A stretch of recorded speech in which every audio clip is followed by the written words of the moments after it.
दोस्तों मैं ना आज के रिव्यू की शुरुआत करता हूं आपको एक जोक सुना के। ठीक है, जोक सुनोगे? हाँ, तो जोक ये है कि कविता कौशिक घर में पब्लिक डिमांड पर आई हैं। हा हा हा हा। वाह भाई, इससे बड़ा जोक हो नहीं सकता। मतलब वही कविता कौशिक जिसको कि जनता ने अपने वोट देकर के बाहर किया था, उसी जनता ने कविता को बुलाया वापस। मत तो करो यार, मतलब मजाक समझ रखा है जनता को। मजाक यहाँ पे जो मेकर्स हैं वो बना रहे हैं। खैर छोड़िए, इस पर मैं कहां पढ़ूं। ये तो खैर बात हो गई सो हो गई, अब तो घर में आ गई हैं कविता जी। हम चलते हैं हमारे रिव्यू की ओर। नमस्कार, मैं हूं अनुज पाठक और लेकर आ गया हूं बिग बॉस का ऑन पॉइंट रिव्यू।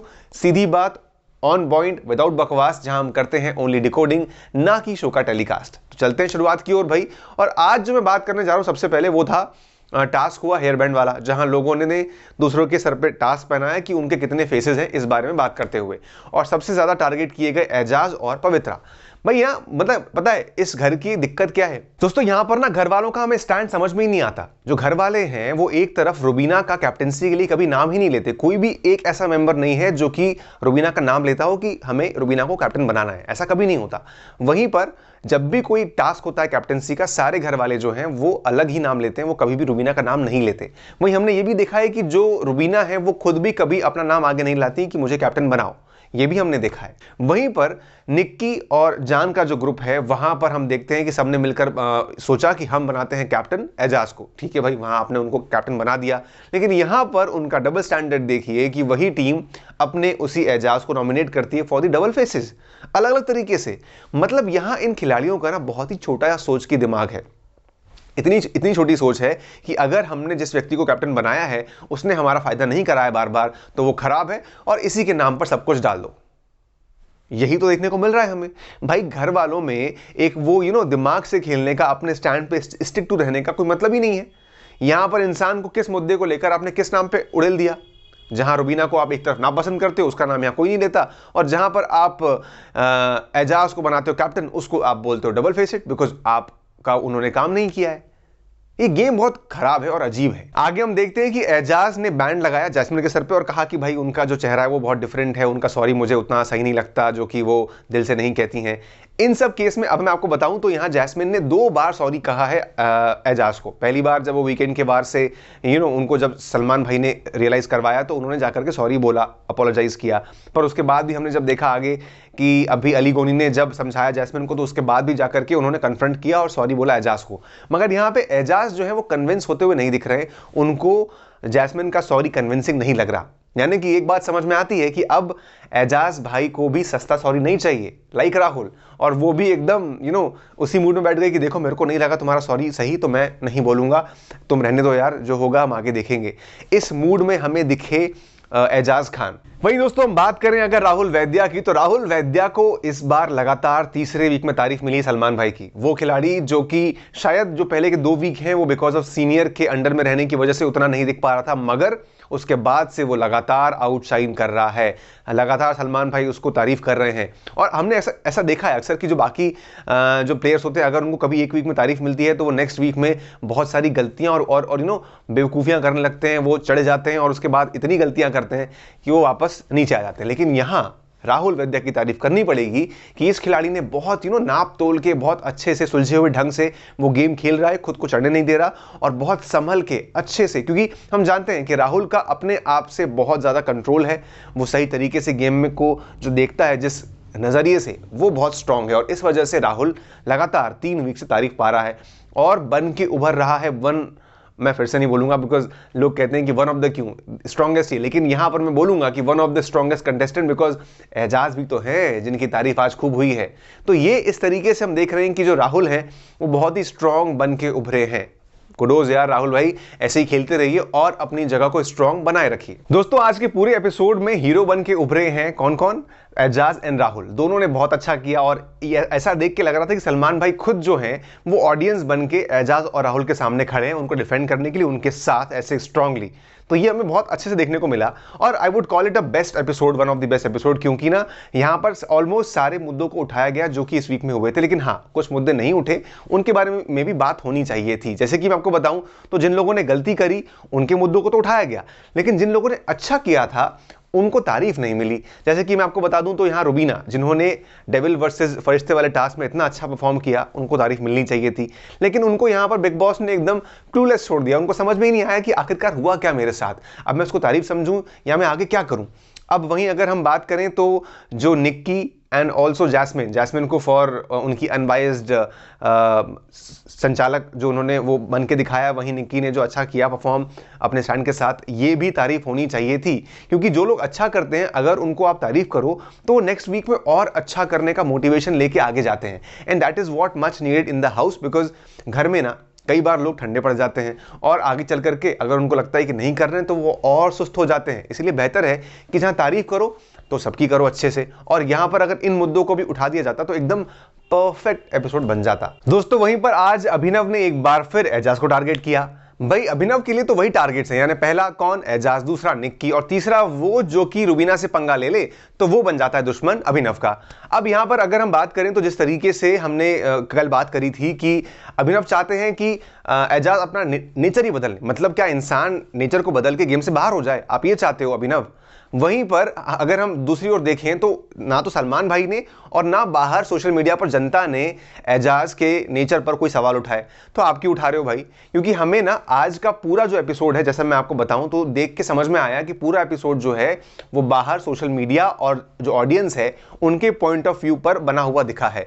जो सारे सवाल बाहर सोशल मीडिया पर जनता उठा रही है, उन सारे सवालों को, उन सारे मुद्दों को बिग बॉस ने अपने इस एपिसोड में इन्वॉल्व किया। तो ये साफ दिख रहा था कि जो मेकर्स हैं उन्होंने बहुत अच्छे से जो बाहर ट्रेंड चल रहे हैं, जो की बातें चल रही हैं, उनको अडॉप्ट किया है। कहीं ऐसा तो नहीं दोस्तों कि सलमान भाई और मेकर्स ने मेरा रिव्यू देख लिया हो, क्योंकि बहुत सारे मुद्दे भाई वही जो मैंने बात उठाई थी वो सब कि सब यहां पर सलमान भाई ने अपने इस पूरे जो वीकेंड का वार है उसमें उठाए हैं। फॉर एग्जांपल बताऊं आपको तो फॉर एग्जांपल अगर आपने देखा हो तो राहुल और निक्की वाला केस, जहां पर जो निक्की है उन्होंने अपने पैंट में छुपा लिया था।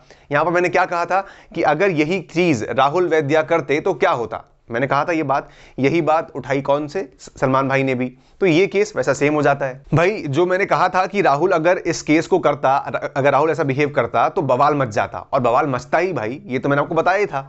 आगे हमने क्या देखा, जो एक और केस जो मैंने उठाया था कि भाई अभिनव का स्टैंड वाला केस। अभिनव जो है वो अपनी पत्नी के लिए स्टैंड लेते हैं जो कि बिल्कुल सही है, अपनी पत्नी यानी रुबीना के लिए स्टैंड लेते हैं जो कि बिल्कुल सही है, लेकिन वही इंसान जो बाद में हो जाता है सिलेक्टिव जब उसके दोस्त ना हो। तो मतलब कोई अगर बाहर का केस है तो वहां वो खड़ा भी नहीं होगा, और ये गलत है यहां पर। और इसी बात को सलमान भाई ने भी आज बहुत स्ट्रिक्टली उठाया और बैश किया अभिनव शुक्ला को। भाई ये बात तो आप समझते हैं कि मैंने यही सेम टू सेम पॉइंट कहा था कि अभिनव भाई आपको सबके लिए स्टैंड लेना चाहिए, अगर आप अपनी पत्नी के लिए स्टैंड ले रहे हो तो। ये बात हमने उठाई थी, और इसी बात को सलमान भाई ने पूरी तरीके से उठा करके एक बहुत ही स्ट्रिक्ट समझाइश दे दी यहां पर अभिनव शुक्ला को। दोस्तों पवित्रा पुनिया वो खुद में इतनी गिल्टी थी कि वो अपने आप को एक्सप्लेन ही नहीं कर पा रही थी कि मैं बोलूं क्या, मैंने गलत सही क्या किया, उनको समझ में ही नहीं आ रहा था। वो आधे टाइम तो ब्लैंक रही, और ब्लैंक होने के बाद जो कुछ बोला भी तो उसमें भी खुद ही उलझ के करके वो रह गई। खैर इनको छोड़ते हैं, और आग जो उनको लेकर के मेन मुद्दा उठा वो था पवित्रा पुनिया वर्सेस कविता का कंपैरिजन, वो जो इन्होंने बिहेवियर किया उसको लेकर के। भाई मैं यहां पहले बता दूं कि दोनों का जो मैटर है वो अलग था, यानी कविता का मैटर अलग और पवित्रा पुनिया का जो मैटर था वो अलग था। अब यहां पर मैं दोस्तों एक मिनट, हाँ पहले ये साफ कर दूं कि मैं दोनों को ही सपोर्ट नहीं करता। मैं यहां केवल जो गलत तरीके से मेकर्स ने कंपेयर करके जो चीजें बताई हैं उसको मैं डिकोड करना चाह रहा हूं। अब यहां पर अगर हम बात करें तो दोस्तों जो पवित्रा पुनिया का खाना था वो बिग बॉस के घर के में खाने की बात हो रही थी, और वहीं जो कविता कौशिक है उनका खाना लॉकडाउन के खाने की बात हो रही थी, जो उन्होंने लॉकडाउन में उनकी हेल्प करी थी या जो भी उनको खाना दिया था। तो दोनों के खाने की बात बहुत डिफरेंट है। वैसे तो भाई साफ बात, खाने की बात किसी को भी निकालनी नहीं चाहिए, ये बिल्कुल ही गलत है। वहीं हमने आगे देखा कि जो उनकी गालियां हैं उनको कंपेयर किया गया, उसके बाद हमने देखा कि जो उनका कंधा मारना, कोहनी मारना था, इन सबको कंपेयर किया गया। अब आखिरकार ये किया क्यों जा रहा था, इसके पीछे भी एक बहुत बड़ा कारण है जो कि मैंने डिकोड करने की कोशिश करी है। दोस्तों ये इसलिए किया गया क्योंकि कहीं ना कहीं जो मेकर्स हैं वो कविता को शो के अंदर फिट करना चाहते हैं वापस, जनता को ये बताना चाहते हैं कि भाई घर में इस तरह के मुद्दे होते रहते हैं, इससे आप इतना मत सोचिए, और उनको भी बाकी लोगों की तरह जो बाकियों की गलतियां दिखा करके थोड़ा सा ठीक ठाक दिखाने की कोशिश करिए कि आप इतना कविता को गलत मत मानो, उन्हें घर में एक्सेप्ट करो, और जो उनके दाग हैं उनको मिटाने की पूरी कोशिश की जा रही है यहां पर। और ये पूरी कोशिश है कि जनता के दिमाग में भर दिया जाए कि भाई कविता कौशिक खराब नहीं है, वो ठीक है, घर में ऐसी बातें होती रहती हैं, तो आप इस बात को इतना सीरियसली ना लें, और इसीलिए ये पूरा कंपैरिजन रखा गया। दोस्तों फिर यह लगती है अभिनव की क्लास कि भाई अभिनव जो है वो सबके मैटर में नहीं पढ़ते, वो केवल अपने दोस्तों के मैटर में पढ़ते हैं। भाई अभिनव भाई, आपको सबके मैटर में पढ़ना पड़ेगा, ये मैंने आपको रिव्यू में पहले ही कहा था कि अगर आप ऐसे सिलेक्टिव होकर के जाओगे तो आप ही अपने गेम को कन्फाइन करोगे। और सलमान भाई ने क्या बोल दिया भाई, बहुत सीधा डायलॉग मार दिया कि तुम अपनी खुददारी की दुकान साइड रखो, अगर तुम्हें इस तरीके से सबका साथ नहीं देना है तो। उनकी बात भी नहीं सुनी भाई। और वहीं पर मैंने जो बात कही थी कि ये इंसान चलो अपनी पत्नी के लिए उठता है, बहुत अच्छी बात है, लेकिन अगर मैं यहां फिर से कह देता हूं कि अभिनव भाई, अगर आप सबके मुद्दों में उठोगे तो आप ही ज्यादा दिखोगे, आपके स्टैंड दिखेंगे, आपकी स्ट्रांगनेस दिखेगी, आपकी वो पावरफुल अंदाज दिखेगा। तो आपको खड़ा होना चाहिए, ऐसा मैं चाहता हूं और ऐसा मैं सोचता हूं। जनता आप क्या सोचते हो भाई? वहीं पर हमने देखा दोस्तों कि जो सलमान भाई हैं इस पूरे वीकेंड के बाद में पैचअप करवाते हुए दिखे, लेकिन कुछ पैचअप इस घर में वो हो ही नहीं सकते प्रैक्टिकली पॉसिबल, जैसे कि जैस्मिन एंड एजाज। वहीं अगर मैं आगे और बताऊं आपको ऐसी इक्वेशन जो कि कभी बन ही नहीं सकती, तो वो है राहुल एंड रुबीना। राहुल और रुबीना के बीच कभी भी दोस्ती हो ही नहीं सकती, क्योंकि हमने क्या देखा कि भाई रेड जोन में हमको लगा था कि राहुल और रुबीना के बीच बातचीत हो रही है, लेकिन जब वो अनसीन अनदेखा फुटेज में राहुल ने जो अपनी बात कही, कौन सा, तो रेड जोन विद्यालय वाली बात जो कि बहुत क्यूट थी, उसमें समझ में आ गया कि राहुल जो है वो दोस्ती करना ही नहीं चाहते रुबीना से। आगे अगर मैं देखूं तो निक्की और रुबीना जो है उनके बीच में इक्वेशन कभी नहीं बन सकती। वहीं अगर मैं एक और जो पेयर है वो है एजाज और रुबीना, इनके बीच में भी कभी इक्वेशन प्रैक्टिकली पॉसिबल ही नहीं है, क्योंकि ये चाह करके भी किसी के लिए आपस में अच्छे बात और मैचअप करके देख ही नहीं सकते। लेकिन भाई बिग बॉस का घर है, कौन कब कैसे कहां पलटी मारे और अपने नेचर को बदल ले, ये तो भगवान ही जाने। और इस चक्कर में हम देखते हैं कि बदलाव घर में बहुत सारे आ जाते हैं। फिलहाल तो ये ऐसा मुझे होते हुए नहीं दिख रहा। वहीं अगर दोस्तों हम बात करें जान कुमार सानू की, तो सलमान भाई उनसे इतने गुस्सा थे, इतने खफा थे कि उनको पूरे एपिसोड में सलमान भाई ने जान कुमार सानू को इग्नोर किया, उनके बारे में बात ही नहीं कर रहे थे। वो तो मुद्दा तब उठा जब वो कॉलर आया और कॉलर ने जान कुमार सानू से बात करी और उनको ये सॉरी और गालियों वाली बात निकाली। इसके बाद जो है जान कुमार सानू का मुद्दा ऐसा उठा कि सलमान भाई ने जम के बैश किया भाई कि ये इनोसेंट बॉय जो है अब वो इतना बेशरम और इतना गंदी गंदी गाली देने वाला बंदा बन चुका है। वहीं हमको सलमान भाई के बोलने के बाद मालूम पड़ा कि जान कुमार सानू जो है घर में इतनी गालियां बकता है, वरना हमें क्या लगा था कि भाई केवल उतने ही पार्ट में उसने गालियां बकी हैं। लेकिन जैसे कि सलमान भाई ने कहा कि भाई आपके पूरे घर में इतने डायलॉग गालियों वाले अब होने लगे हैं कि आपके हर दूसरे वर्ड के बाद हमें बीप बीप करना पड़ता है। सोचिए अब जान कुमार सानू का जो चेहरा ही सामने आया है, ये आखिरकार है क्या? ये बंदा जो कि अभी तक लग रहा था कि बहुत सीधा सिंपल, लेकिन ये तो कुछ और ही खेल है भाई। तो जान कुमार सानू जी, आपके लिए वैसी मुश्किलें कम नहीं थी और आप यहां पर इस मुद्दे को और बढ़ाते ही जा रहे हो। वहीं दोस्तों बात करें तो हमारे जान कुमार सानू का प्यार यानी कि निक्की तंबोली, जब उनकी बात उठी तो भाई बनी बात थी कि उनको भी बैशिंग मिलनी ही थी। मैंने अपने जो रिव्यू में पहले ही कह दिया था कि भाई निक्की तंबोली ने जो ये गंदी हरकत करी है, अगर निक्की की जगह पर जान कुमार सानू वैसी हरकत करते तो सोचिए कि क्या होता। ये बाकायदा सवाल ऐसे ही सलमान भाई ने भी उठाया, और वहां तो सलमान भाई ने एक और पॉइंट ऐड कर दिया कि अगर यहां पर राहुल वैद्य की जगह पर अभिनव होते और सामने होती निक्की तंबोली और ऐसे ही केस होता, तो फिर तो सोचो कि ये मुद्दा एकदम इंटरनेशनल मुद्दा बन जाता, क्योंकि यहां उनकी पत्नी यानी कि रुबीना और अभिनव मिलकर के इस मुद्दे को ऐसा भुनाते कि भाई साहब केवल इंडिया ही नहीं इंटरनेशनली इस पूरे केस को फुटेज मिल जाती। भला हो कि वहां अभी राहुल वैद्य थे और उन्होंने बहुत सोच समझदारी के साथ चुपचाप रह करके इसको देख लिया, वरना तो दिक्कतें बड़ी ही थी। खैर, इसी के साथ हमने देखा कि जो बैशिंग हुई है हर जगह से, वो बहुत कुछ सारी जनता और ऑडियंस के कहने पर हुई है। तो जनता एंड ऑडियंस, देखिए आपका और मेरा पावर कितना स्ट्रांग है। हम जहां मिलकर रिव्यू करते हैं, आप अपने पॉइंट ऑफ व्यू देते हैं, तो वो मिल करके आगे कितना बड़ा पॉइंट बनता है।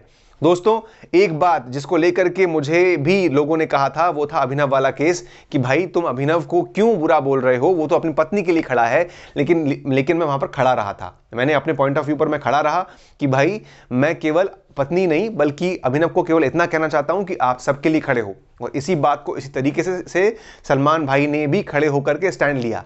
तो दोस्तों मैं आपको यहां सिर्फ एक संदेश देना चाहता हूं कि मैं केवल और केवल अनबायस्ड रिव्यू करता हूं, ऑन पॉइंट। मुझे कोई मतलब नहीं कि कौन किस तरीके से क्या गलत क्या सही कर रहा है, और इसीलिए आप देख सकते हैं कि हमारे रिव्यूज को कितना ज्यादा वही रिलेट किया जा रहा है पूरे बिग बॉस के शो में। दोस्तों ऐसे ही प्यार और अपने रिव्यूज मेरे रिव्यू के बारे में देते रहिए और मिलते हैं कल with the new episodes, with the new videos and everything only on Bollywood spy. नमस्कार।